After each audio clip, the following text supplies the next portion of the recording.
Meneer Luyckx. Dank u wel, voorzitter. Premier, collega's.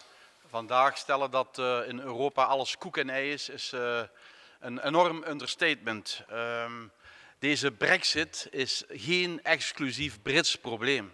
Er waait een eurosceptische wind door Europa en dat blijkt uit vele zaken, uit de lage opkomst bij de verkiezingen, uit het resultaat van het Oekraïne-referendum in Nederland. Dat blijkt uit de opkomst van anti-Europese politieke partijen in Oostenrijk, in Frankrijk, in Hongarije. Het is dus belangrijk dat we nu niet alleen stilstaan bij de gevolgen van een brexit, maar ook gaan stilstaan bij de oorzaken van deze brexit. Het is een goede zaak dat dit referendum plaatsvond. Het is een wake-up call, een uitnodiging, een oproep om te doen aan kritische zelfreflectie. Want wat één ding is duidelijk, de eurofiele of euroforische traditionele aanpak heeft gefaald. We hebben nu nood aan een euro-realistische aanpak. En we herkennen ons wel in sommige argumenten van het brexitkamp. Ja, het is een terechte verzuchting om te pleiten voor meer soevereiniteit, voor meer zelfstandigheid. En ja, ook wij vinden dat vrij verkeer van burgers in Europa niet betekent dat je vrij mag gaan shoppen in de sociale zekerheid. En ja, de crisis op Europees niveau had veel beter kunnen worden aangepakt. Maar problemen, collega's, lossen we niet op door van de tafel weg te gaan. We willen ervoor zorgen dat we die problemen oplossen aan de Europese tafel, als het kan met de Britten erbij. Want wat ook het resultaat is, collega's, wat ook het resultaat is, Groot-Brittannië is geen schip dat wegvaart. Het is een eiland, het ligt er vandaag nog en morgen zal het er ook nog liggen. De banden met Europa zijn verstrengeld, die economische banden die zijn er. We moeten blijven investeren in Groot-Brittannië. Wat ook het resultaat is, laat ons niet vervallen in rancune, in wraakgevoelens jegens Groot-Brittannië. We moeten het kanaal niet breder maken of dieper gaan graven. We moeten blijven inzetten op dat bondgenootschap. En tot slot, vooral Brexit of Remain. We moeten niet verder gaan naar een soort van Europese superstaat. Wie vandaag nog denkt dat er een draagvlak is voor die doorgedreven Europese integratie, die komt van Mars. Premier, graag antwoord op 2 vragen. Ten eerste, u heeft gisteren een voorstel gedaan, een conclaaf. Wel, nu, welke resultaten verwacht u daar? Heeft u daar al reacties op gekregen van uw Europese collega's?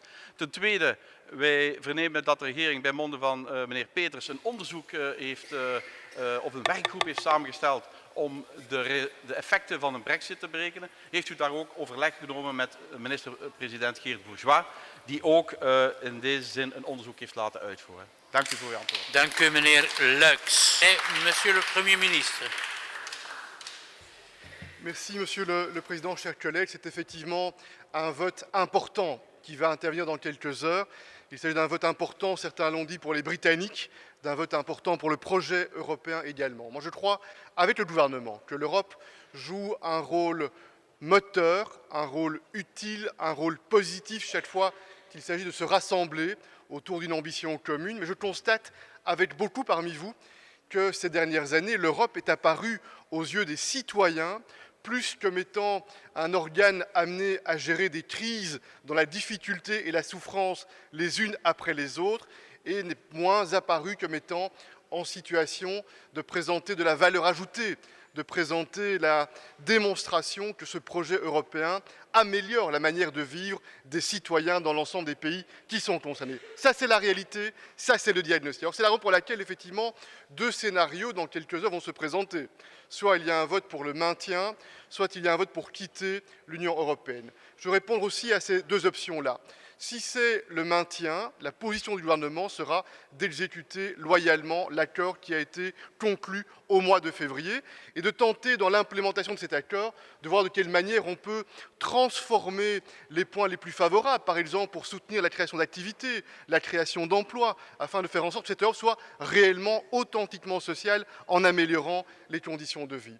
De tweede optie, de tweede optie, dat is de Brexit. En in dit geval, er is een artikel 50 van het verdrag, en dat betekent een termijn van 2 jaar na de notificatie door de Britse regering om een onderhandeling te voeren.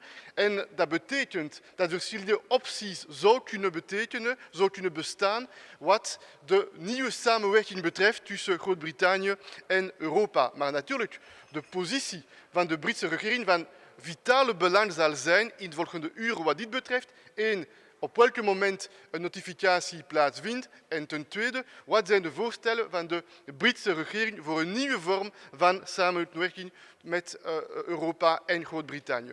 Ça veut donc dire que toutes les analyses qui sont faites sur les conséquences économiques pour la Belgique, pour les pays européens, nous les prenons très au sérieux, mais ces analyses, elles ne prennent pas en compte de manière raffinée les différentes formes de coopération possibles dans l'hypothèse d'un Brexit. Enfin, le plus important, wat is de politieke gevolg? En dat is het belangrijkste punt in mijn ogen. En wat is de positie van de Belgische regering voor de toekomst?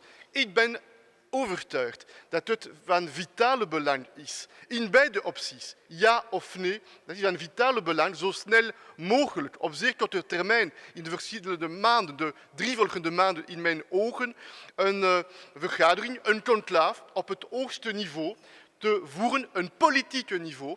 En mijn pleidooi is zeer eenvoudig. Je plaide pour une action collective dans le cadre de ce projet européen sur quelques enjeux clés, des enjeux déterminants pour de nouveau montrer la valeur ajoutée de l'Union européenne pour chacun des citoyens de l'Union européenne. Continuer à tenter de renforcer le marché intérieur dans, par exemple, les nouvelles technologies, faire en sorte qu'il y ait une capacité d'ouvrir les frontières davantage sur la question de l'énergie, par exemple, et d'appréhender ensemble cet enjeu très important pour notre avenir commun, défendre ensemble notre sécurité intérieure, sécurité également sur le terrain extérieur. Nous sommes plus forts quand nous sommes rassemblés. Ik ben overtuigd dat het vrij verkeer, ik geloof dat de eurozone, dat is een kans voor een versterking en voor een succesvol programma, politieke, economieke en sociale programma. Dat is een kwestie van politieke wil. En om concreet te zijn, gisteren heb ik een gesprek gehad met Donald Tusk. Ik heb dit pleidooi gevoerd. Ik heb een positief antwoord gekregen. En ik hoop dat het mogelijk zal zijn de verschillende weken te gebruiken als een politieke momentum, een belangrijk politiek momentum. Et je pense avec une grande conviction que cette question de la volonté politique va être cruciale au départ des gouvernements, au départ des parlements, pour donner du sens à ce projet européen, une action collective forte dans le cadre d'un conclave autour de quelques grandes priorités pour rendre l'Europe plus performante et faire en sorte qu'elle puisse être davantage aimée de la part de l'ensemble des citoyens européens. Je vous remercie. Merci, Monsieur le Premier ministre. Meneer Luiks. Dank u voorzitter, premier, collega's. Dank u voor uw antwoord. Ik ben blij dat u zich hier opwerpt als trekker van dat conclaaf. En wij zijn er ook van overtuigd dat die meerwaarde van Europa die er is, dat die duidelijk gemaakt mag worden aan de burger. Maar premier, doe dat dan ook met de nodige zin voor eurorealisme. Doe dat ook met de nationale parlementen. Het zijn de nationale parlementen die het dichtst bij de burger staan. Zij moeten mee in dit verhaal betrokken worden. En doe dat met een open vizier naar Europa zelf. Durf Europa in vraag te stellen om te komen, niet noodzakelijk naar een meer en meer geïntegreerd Europa, een of andere superstaat, maar wel een Europa waar verstandig geïntegreerd wordt. Dank u voor uw antwoorden.